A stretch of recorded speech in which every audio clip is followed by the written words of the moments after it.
पिरियालो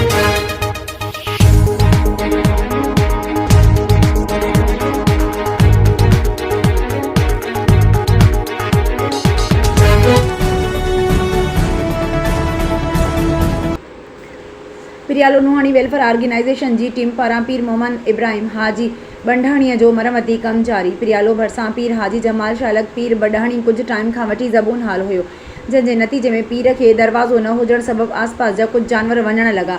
नुहाणी welfare organisation जी team संदसि पीर ते पहुची पीर हाजी बंडाणी जो मरमती कम करायो ऐं कुल शरीफ़ पिणु पढ़ी दुआ घुराई।